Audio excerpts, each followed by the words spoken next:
আমার প্রিয় দেশবাসী, নমস্কার। ২০২৬ সালের এটি প্রথম মন কি বাত। আগামীকাল ২৬শে জানুয়ারি আমরা সবাই সাধারণতন্ত্র দিবসের উৎসব পালন করব। এই দিন আমাদের সংবিধান কার্যকর হয়েছিল। ২৬শে জানুয়ারির এই দিন আমরা আমাদের সংবিধান নির্মাতাদের প্রণাম জানানোর সুযোগ পাই। আজ ২৫শে জানুয়ারির দিনটিও অত্যন্ত গুরুত্বপূর্ণ। আজ ন্যাশনাল ভোটার্স ডে, জাতীয় ভোটার দিবস। ভোটদাতাই গণতন্ত্রের আত্মা। বন্ধুরা, সাধারণভাবে যখন কেউ ১৮ বছর বয়সের হয় তখন সে ভোটার হয়ে যায়। সেটাকে জীবনের এক সাধারণ উত্তরণ বলে মনে করা হয়। কিন্তু আসলে এই সুযোগ যে কোনো ভারতবাসীর জীবনে খুব বড় এক মাইল ফলক। এই জন্য এটা খুব জরুরি যে আমরা দেশে ভোটার হওয়ার বা মতদাতা হওয়ার উৎসব পালন করি। যেমন আমরা জন্মদিনের শুভেচ্ছা জানাই আর সেই জন্মদিন উদযাপন করি, ঠিক তেমনি যখনই কোনো তরুণ প্রথমবার ভোটার হবে তখন গোটা পাড়া, গ্রাম অথবা শহর একজোট হয়ে তাকে অভিনন্দন জানিয়ে মিষ্টি বিতরণ করুক। এতে ভোটদানের ব্যাপারে মানুষের সচেতনতা বাড়বে। একই সঙ্গে এই চিন্তাও শক্তিশালী হবে যে ভোটার হওয়া কতটা গুরুত্বপূর্ণ। বন্ধুরা, দেশে যাঁরাই ভোট প্রক্রিয়ার সঙ্গে যুক্ত থাকেন, যারা আমাদের গণতন্ত্রকে সজীব রাখার জন্য একেবারে বুনিয়াদী স্তরে কাজ করেন, তাদের প্রত্যেককে আমি ভীষণভাবে প্রশংসা করতে চাই। আজ ভোটার দিবসে আমি আমাদের তরুণ সাথীদের কাছে অনুরোধ জানাব যে ১৮ বছর হলে তারা যেন ভোটার হিসেবে নিজেদের নথিভুক্ত করেন। সংবিধান প্রত্যেক নাগরিকের কাছে কর্তব্য পালনের যে আশা রাখে তা এই কাজে পূর্ণতা পাবে এবং ভারতের গণতন্ত্রও সুদৃঢ় হবে। আমার প্রিয় দেশবাসী, আজকাল আমি সোশ্যাল মিডিয়ায় এক ধরনের আকর্ষণীয় ট্রেন্ড দেখতে পাচ্ছি। মানুষজন ২০১৬ সালের নিজেদের স্মৃতিকে আবার সজীব করে তুলছেন। এই ভাবনাকে সঙ্গে নিয়েই আজ আমিও আপনাদের সঙ্গে নিজের এক স্মৃতি ভাগ করে নিতে চাই। ১০ বছর আগে ২০১৬ সালে জানুয়ারিতে আমি এক উচ্চাকাঙ্ক্ষী যাত্রা শুরু করেছিলাম। তখন আমার মনে হয়েছিল যে এটা একটা ছোট পদক্ষেপই হোক না কেন, কিন্তু তরুণ প্রজন্মের জন্য, দেশের ভবিষ্যতের জন্য এটা অত্যন্ত গুরুত্বপূর্ণ। তখন কিছু মানুষ বুঝতেই পারছিলেন না যে এটা আসলে কি। বন্ধুরা, আমি যে যাত্রার কথা বলছি সেটা হলো স্টার্ট আপ ইন্ডিয়ার যাত্রা। অন্যরকম এই যাত্রার নায়ক হলেন আমাদের তরুণ সাথীরা। নিজেদের কমফোর্ট জোনের বাইরে বেরিয়ে তারা যেসব উদ্ভাবন করেছেন তা ইতিহাসে নথিবদ্ধ হচ্ছে। বন্ধুরা, ভারতে আজ বিশ্বের তৃতীয় বৃহত্তম স্টার্ট আপ ইকোসিস্টেম গড়ে উঠেছে। এইসব স্টার্ট আপ প্রচলিত ধারার বাইরে। আজ তাঁরা এমন সব ক্ষেত্রে কাজ করছেন যেগুলোর ব্যাপারে ১০ বছর আগে কল্পনাও করা যেত না। এআই, স্পেস, নিউক্লিয় শক্তি, সেমিকন্ডাক্টর, মোবিলিটি, গ্রিন হাইড্রোজেন, জৈব প্রযুক্তি।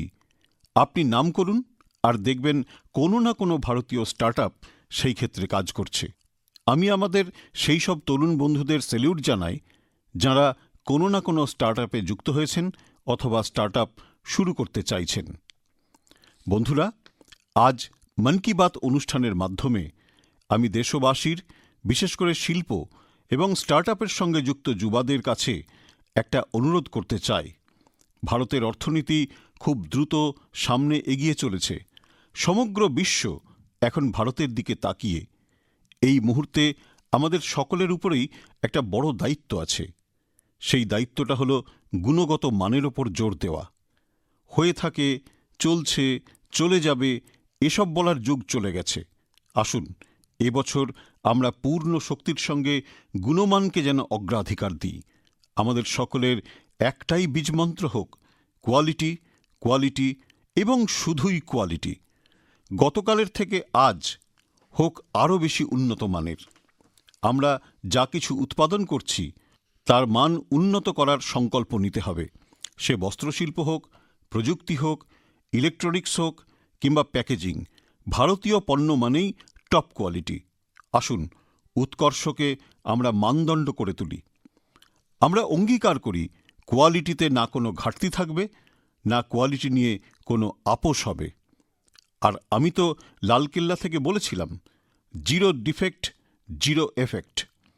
আর এভাবেই আমরা বিকশিত ভারতের এই যাত্রাকে আরও ত্বরান্বিত করতে পারব। আমার প্রিয় দেশবাসী, আমাদের দেশের মানুষ খুবই উদ্ভাবনী ক্ষমতা সম্পন্ন। যে কোনো সমস্যার সমাধান খোঁজা আমাদের দেশবাসীর স্বভাবগত বৈশিষ্ট্য। কিছু মানুষ এই কাজ যেমন স্টার্টআপের মধ্যে দিয়ে করেন, তেমনি আবার কিছু মানুষ সমাজের সম্মিলিত শক্তির মধ্যে দিয়ে পথ খোঁজার চেষ্টা করেন। এমনই একটা প্রচেষ্টা দেখা গেছে উত্তরপ্রদেশের আজমগড়ে। এখান দিয়ে প্রবাহিত তমসা নদীকে মানুষ পুনর্জীবন দিয়েছেন। তমসা কেবল একটা নদীই নয়, বরং আমাদের সংস্কৃতি ও আধ্যাত্মিক ঐতিহ্যের এক প্রাণময় প্রবাহ।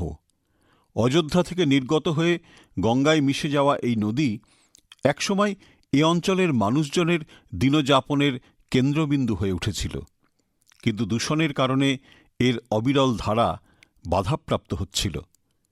পলি, মাটি, নোংরা, ময়লা এবং আবর্জনা এই নদীর প্রবাহকে রুদ্ধ করেছিল।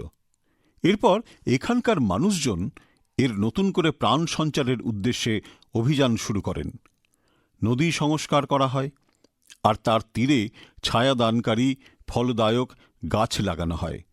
স্থানীয় মানুষ কর্তব্য ভাবনা থেকেই এই কাজে এগিয়ে আসেন এবং সকলের মিলিত প্রচেষ্টায় নদীটির পুনরুদ্ধার করা সম্ভব হয়। বন্ধুরা, জন অংশীদারিত্বের এমনই এক প্রচেষ্টা অন্ধ্রপ্রদেশের অনন্তপুরেও দেখা গেছে।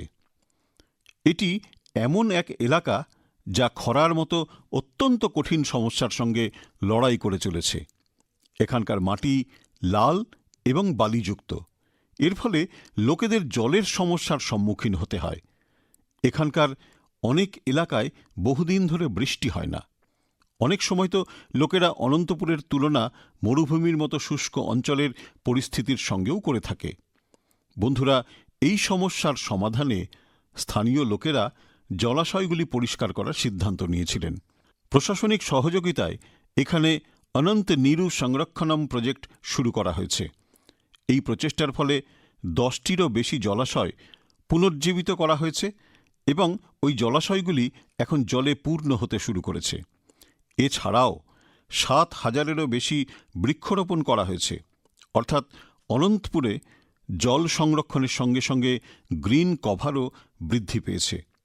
এখানকার ছেলেমেয়েরা এখন সাঁতারের সুবিধাও উপভোগ করতে পারছে। অর্থাৎ বলা যেতে পারে এখানকার সম্পূর্ণ ইকোসিস্টেম আবার জীবিত হয়ে উঠেছে। বন্ধুরা, আজমগড় হোক বা অনন্তপুর বা দেশের যে কোনো প্রান্ত হোক, এটা দেখে আনন্দ হয় যে মানুষেরা একত্রিত হয়ে কর্তব্যবোধে উদ্বুদ্ধ হয়ে অনেক বড় সংকল্প রূপায়িত করতে পারছেন। জন অংশীদারিত্ব এবং যৌথ প্রচেষ্টার এই ভাবনা আমাদের দেশের সবচেয়ে বড় শক্তি। আমার প্রিয় দেশবাসী, আমাদের দেশে ভজন এবং কীর্তন বহু যুগ ধরে আমাদের সংস্কৃতির প্রাণস্বরূপ। আমরা মন্দিরের ভক্তিগীতি শুনেছি, পাঠ শুনেছি এবং প্রত্যেক প্রজন্ম ভক্তিকে সময়ের মতো করে যাপন করেছে। এখনকার প্রজন্মও দারুণ কিছু নতুন করার চেষ্টা করছে। আজকের যুবশক্তি ভক্তিকে নিজেদের অনুভূতি এবং জীবনধারাতে সম্মিলিত করে নিয়েছে। এই ভাবনার ফলে এক নতুন সংস্কৃতি গড়ে উঠেছে। আপনারা সোশ্যাল মিডিয়াতে এই ধরনের ভিডিও নিশ্চয়ই দেখে থাকবেন। দেশের ভিন্ন ভিন্ন শহরে বড় সংখ্যায় যুবারা একত্রিত হচ্ছে, মঞ্চ সজ্জিত হচ্ছে, আলোর ব্যবস্থা হচ্ছে, সঙ্গীত হচ্ছে, সম্পূর্ণ ব্যবস্থাপনা হচ্ছে এবং পরিবেশ যেন কনসার্টের থেকে কোনো অংশে কম হচ্ছে না। এমন মনে হচ্ছে যেন কোনো বিশাল কনসার্ট হচ্ছে, কিন্তু সেখানে যা গাওয়া হচ্ছে সম্পূর্ণ তন্ময়তার সঙ্গে, পুরো মনোযোগ দিয়ে, সম্পূর্ণ সুরে, সেটা হলো ভক্তিগীতি। এই প্রথাটিকে আজ ভজন ক্লাবিং বলা হচ্ছে এবং এটি বিশেষ করে জেন জির মধ্যে খুব দ্রুত জনপ্রিয় হয়ে উঠছে। এটা দেখে ভালো লাগছে যে এই ধরনের আয়োজনে ভক্তিগীতির মর্যাদা ও শুদ্ধতা বজায় রাখার প্রতি সম্পূর্ণ মনোযোগ দেওয়া হচ্ছে। ভক্তিকে হালকাভাবে দেখা হচ্ছে না, শব্দের মর্যাদা ভঙ্গ হচ্ছে না এবং ভাবও অক্ষুণ্ণ থাকছে। মঞ্চসজ্জা আধুনিক হতে পারে, গানের প্রস্তুতিও ভিন্ন হতে পারে, কিন্তু মূল ভাবনা অক্ষুণ্ণ থাকছে। আধ্যাত্মিকতার এক নিরবচ্ছিন্ন প্রবাহ এখানে অনুভূত হচ্ছে। আমার প্রিয় দেশবাসী, আজ আমাদের সংস্কৃতি এবং উৎসব সমস্ত পৃথিবী জুড়ে জায়গা করে নিয়েছে। পৃথিবীর প্রত্যেকটি প্রান্তে ভারতের উৎসবগুলি অত্যন্ত উৎসাহ এবং উদ্দীপনার মধ্য দিয়ে পালন করা হচ্ছে। সব ধরনের কালচারাল ভাইব্রেন্সিকে বজায় রাখতে আমাদের ভারতীয় বংশোদ্ভূত ভাই বোনেদের প্রভূত যোগদান আছে। তাঁরা যেখানেই আছেন নিজেদের সংস্কৃতির মূল ভাবনাটিকে সংরক্ষিত রেখে সেটিকে এগিয়ে নিয়ে যাচ্ছেন। এই ভাবনাকে মাথায় রেখে মালয়েশিয়ায় আমাদের ভারতীয় বংশোদ্ভূত লোকজনেরা অত্যন্ত প্রশংসনীয় কাজ করে চলেছেন। আপনারা এটা জেনে আশ্চর্য এবং আনন্দিত হবেন যে মালয়েশিয়ায় 500-রও বেশি তামিল স্কুল আছে। এখানে তামিল ভাষা শিক্ষার সাথে অন্য বিষয়ও তামিলে পড়ানো হয়। এছাড়াও এখানে তেলেগু এবং পাঞ্জাবি সহ অন্যান্য ভারতীয় ভাষার ওপরও অনেক ফোকাস রাখা হয়। বন্ধুরা, ভারতের এবং মালয়েশিয়ার মধ্যে ঐতিহাসিক ও সাংস্কৃতিক সম্বন্ধ দৃঢ় ও মজবুত করতে একটি সোসাইটিরও খুব বড় ভূমিকা আছে, যার নাম হল মালয়েশিয়া ইন্ডিয়া হেরিটেজ সোসাইটি। বিভিন্ন অনুষ্ঠান ছাড়াও এই সংস্থাটি একটি হেরিটেজ ওয়াকের আয়োজন করে থাকে। এতে দুই দেশকে জুড়ে রাখার মতো সাংস্কৃতিক স্থানগুলিকে কভার করা হয়। গত মাসে মালয়েশিয়ায় লালপাড় শাড়ি আইকনিক ওয়াকের আয়োজন করা হয়। এই শাড়ির সাথে বাংলা সংস্কৃতি ওতপ্রোতভাবে জড়িত। এই অনুষ্ঠানে সবচেয়ে অধিক মাত্রায় এই শাড়ি পরার রেকর্ড তৈরি হয়, যা মালয়েশিয়ান বুক অব রেকর্ডসে নথিভুক্ত করা হয়। এই অবসরে ওড়িশি নাচ এবং বাউল গান লোকেদের মন্ত্রমুগ্ধ করে। আমি বলতে পারি, সায়া বড়মাঙ্গা দেঙ্গান ডিয়াসপোরা ইন্ডিয়া দি মালয়েশিয়া মেরেকা মম্বাবা ইন্ডিয়া দান মালয়েশিয়া সেমাকিন রাপা। আমার মালয়েশিয়ায় থাকা প্রবাসী ভারতীয়দের নিয়ে গর্ব হয়। ভারত আর মালয়েশিয়াকে তাঁরা আরও কাছাকাছি নিয়ে আসছেন। মালয়েশিয়াতে আমাদের প্রবাসী ভারতীয়দের প্রতি আমার অনেক অনেক শুভকামনা।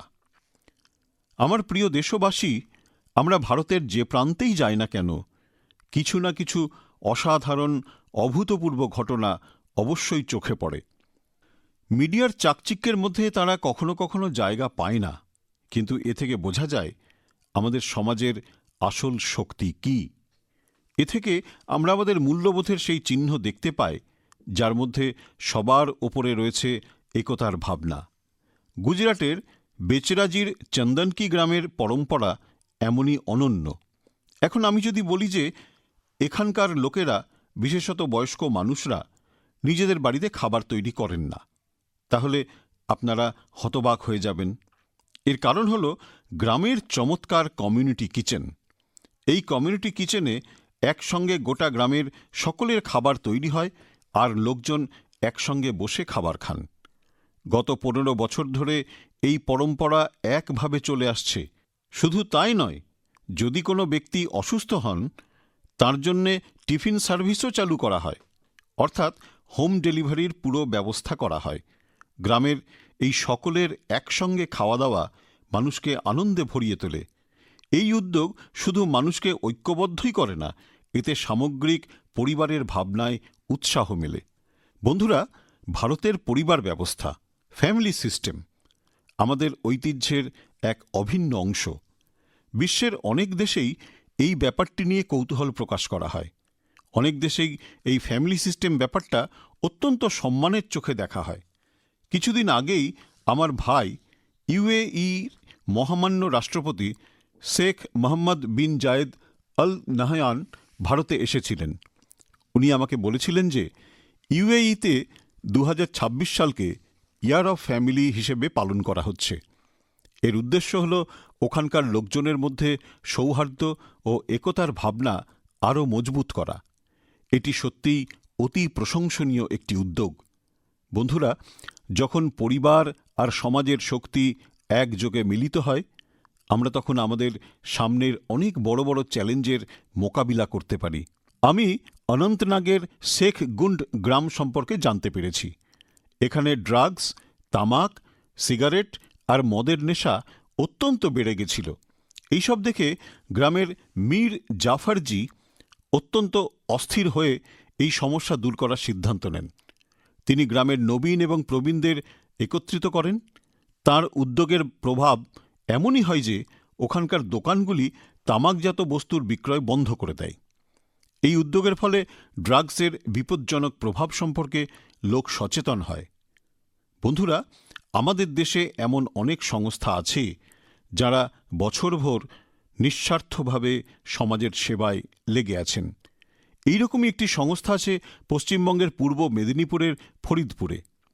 তার নাম বিবেকানন্দ লোকশিক্ষা নিকেতন।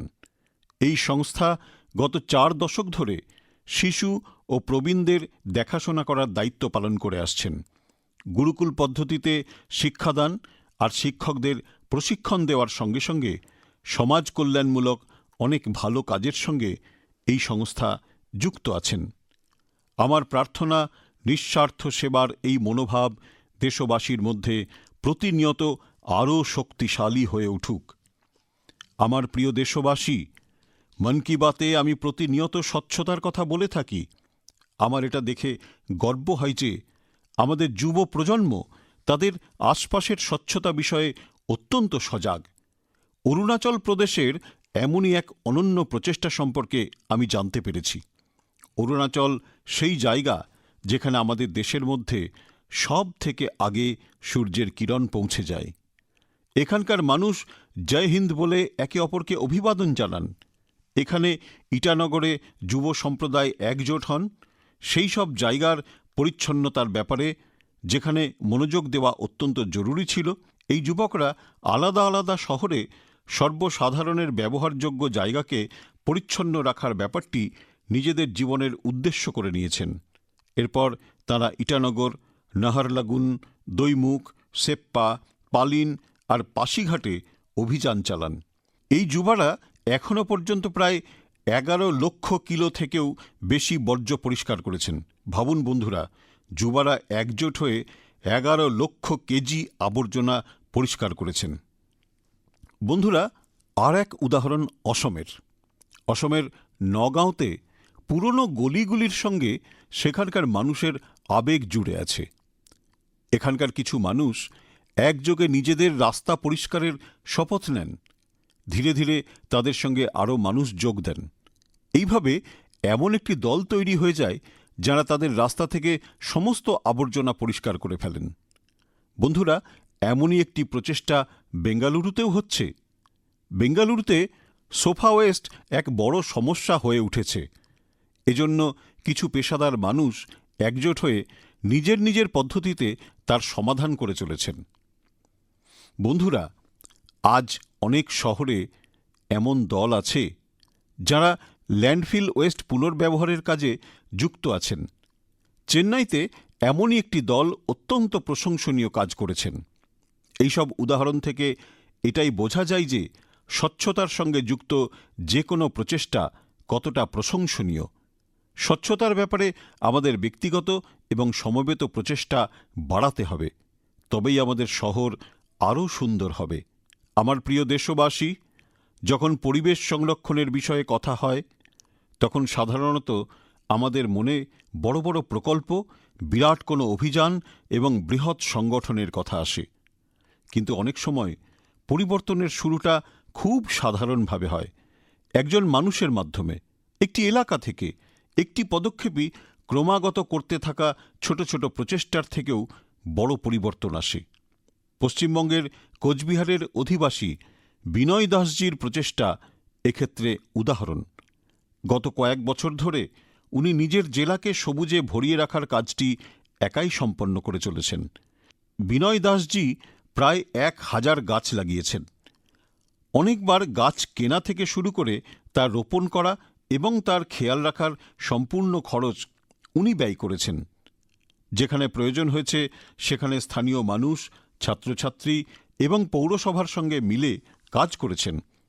ওর প্রচেষ্টার ফলে রাস্তার ধারে সবুজ গাছগাছালির সংখ্যা আরও বেড়েছে। বন্ধুরা, মধ্যপ্রদেশের পন্না জেলায় জগদীশ প্রসাদ অহিরবারজির প্রচেষ্টাও অত্যন্ত প্রশংসনীয়। উনি জঙ্গলে নিরাপত্তারক্ষীর কাজ করেন, নিজের সেবা প্রদান করেন। একবার টহল দেওয়ার সময় উনি অনুভব করেন যে জঙ্গলে থাকা অনেক ঔষধি গাছের কথা কোথাও নথিবদ্ধ নেই, কিন্তু জগদীশজি এই গাছের কথা আগামী প্রজন্মকেও জানাতে চাইছিলেন। তাই উনি ঔষধি গাছগুলিকে চিহ্নিত করলেন এবং তাদের রেকর্ড তৈরি করা শুরু করলেন। উনি ১৫০ বেশি ঔষধি গাছ চিহ্নিত করেন। প্রত্যেকটি গাছের ছবি, নাম, উপযোগিতা এবং তাদের প্রাপ্তিস্থানের সম্বন্ধে তথ্য জোগাড় করেন। ওর জোগাড় করা তথ্যগুলি বন দপ্তর সংকলন করে এবং বইয়ের আকারে প্রকাশ করে।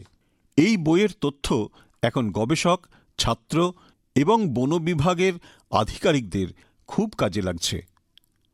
বন্ধুরা, পরিবেশ সংরক্ষণের এই ভাবনা আজ বড় স্তরেও দেখা যাচ্ছে। এই ভাবনাকে মাথায় রেখে দেশে এক পেড় মা কে নাম অভিযান চালানো হচ্ছে। কয়েক কোটি মানুষ আজ এই অভিযানে যুক্ত হয়েছেন। এখনো পর্যন্ত দেশে ২০০ কোটিরও বেশি গাছ লাগানো হয়েছে। এটি প্রমাণ করে যে পরিবেশ সংরক্ষণ নিয়ে মানুষ এখন অনেক বেশি সচেতন এবং কোনো না কোনোভাবে এতে যোগদান করতে চান। আমার প্রিয় দেশবাসী, আমি আপনাদের আরেকটি বিষয়ে অনেক প্রশংসা করছি, যেটি হল মিলেটস অর্থাৎ শ্রী অন্ন। আমি এটা দেখে আনন্দিত যে শ্রী অন্নের প্রতি দেশের মানুষের আকর্ষণ বেড়েই চলেছে। যদিও আমরা ২০২৩কে মিলেট ইয়ার ঘোষণা করেছিলাম, কিন্তু আজ ৩ বছর পরেও মিলেটকে নিয়ে দেশ এবং সারা বিশ্বে যে প্যাশন এবং কমিটমেন্ট দেখা যাচ্ছে তা খুবই উৎসাহব্যঞ্জক।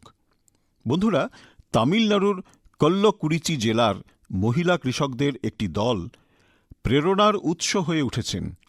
এখানকার পেরিয়াপালায়েম মিলেট এফপিসির সঙ্গে প্রায় ৮০০ জন মহিলা কৃষক যুক্ত হয়েছেন।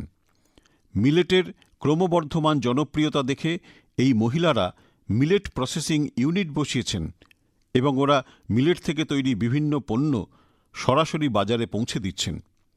বন্ধুরা, রাজস্থানের রামসারের কৃষকরাও মিলেটকে নিয়ে নানা ইনোভেশন করছেন। এখানকার রামসার অর্গানিক ফার্মার প্রডিউসার কোম্পানিতে ৯০০রও বেশি কৃষক যুক্ত রয়েছেন। এখানকার কৃষকরা মূলত বাজরা চাষ করেন। এখানে বাজরাকে প্রসেস করে রেডি টু ইট লাড্ডু তৈরি করা হয়। বাজারে এর খুব চাহিদা রয়েছে। শুধু তাই নয় বন্ধুরা, আমি এটা জানতে পেরে খুশি হয়েছি যে আজকাল অনেক মন্দির আছে যেখানে প্রসাদে কেবল মিলেটস ব্যবহার করা হচ্ছে। ওদের এই পদক্ষেপের জন্য আমি ওই সকল মন্দিরের পরিচালকদের অন্তর থেকে অভিনন্দন জানাচ্ছি। বন্ধুরা, মিলেটস শ্রী অন্ন থেকে আমাদের অন্নদাতাদের আয় বৃদ্ধির সঙ্গে সঙ্গে মানুষের সুস্বাস্থ্যের নিশ্চয়তাও বাড়ছে। মিলেটস পুষ্টিগুণে ভরপুর। এটি একটি সুপারফুড। আমাদের দেশে শীতকালকে খাওয়া দাওয়ার জন্য খুবই উপযুক্ত সময় বলে ধরা হয়। এমতাবস্থায় এই সময় শ্রী অন্ন অবশ্যই খাওয়া উচিত। আমার প্রিয় দেশবাসী, মন কি বাত অনুষ্ঠানে আমাদের আবার একবার বিভিন্ন বিষয়ে আলোচনা করার সুযোগ হল। এই অনুষ্ঠান আমাদের দেশে বিভিন্ন উপলব্ধিকে অনুভব করার এবং উদযাপন করার সুযোগ দেয়। ফেব্রুয়ারিতে এইরকম আরেকটি সুযোগ আসছে। আগামী মাসে ইন্ডিয়া এআই ইম্প্যাক্ট সামিট আয়োজিত হতে চলেছে। এই সামিটে সমগ্র পৃথিবীর, বিশেষ করে প্রযুক্তি ক্ষেত্রের বিশেষজ্ঞরা ভারতে আসবেন। এই সম্মেলন এআই জগতে ভারতের উন্নতি ও সাফল্যের কথা তুলে ধরবে। এতে অংশগ্রহণকারী সকলকে আমি আন্তরিক অভিনন্দন জানাচ্ছি। আগামী মাসের মন কি বাত অনুষ্ঠানে ইন্ডিয়া এআই ইম্প্যাক্ট সামিট সম্পর্কে আমরা নিশ্চয়ই কথা বলবো। দেশবাসীর আরও অন্যান্য সাফল্যের সম্বন্ধেও আলোচনা করব। ততক্ষণ পর্যন্ত আমায় মন কি বাত থেকে বিদায় দিন। আগামীকাল সাধারণতন্ত্র দিবসের জন্য আবার আপনাদের সকলকে আমার অনেক অনেক শুভেচ্ছা। ধন্যবাদ।